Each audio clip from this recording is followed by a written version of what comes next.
Yeah, yeah. J Stone on the beat. Kiribata Mahoko. Umutima uravuga umve neza, ndagukunda bitarenze amagambo.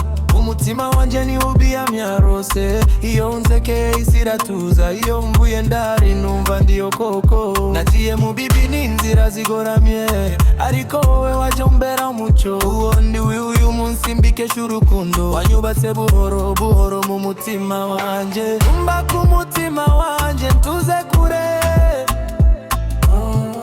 ni wowe ndota iyo isi inaniye. Umba ku mutima wanje unyegere, urukundo rwawe rumbereye ubuzima bwose.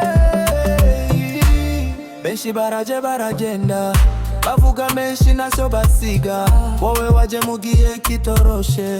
Uraguma, uranyumva, uranyubaha. Ndi J Stone wo mu Kiribata, Mahoko niho navukiye, n'ubu buzima bwanteye inkovu. Urukundo rwawe rwanyigishije gukira, umutima wanje ntuze kure,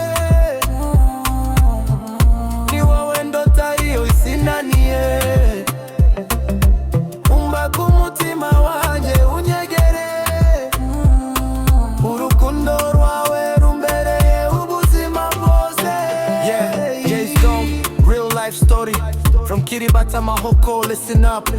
Nakuze mbona intambara z'ubuzima, inshuti zihinduka umuyaga, sinigeze ncika intege. Nari umusirikare nirwaniraga ejo haza hanje, ariko wowe waje utari drama, unyereka ko urukundo ari power. Mutima wanje si game ni ghetto soul, ariko kuri wowe mpinduka umwana woroshe. Niyo isi yanshika kagwa hasi, nzahagurukana izina ryawe ku munwa. Umba ku mutima wanje teka, J Stone tazigera gusiga wenyine. Yeah, yeah, yeah. Urundo nyaro ruba mu mutima. J Stone, Kiribata Mahoko.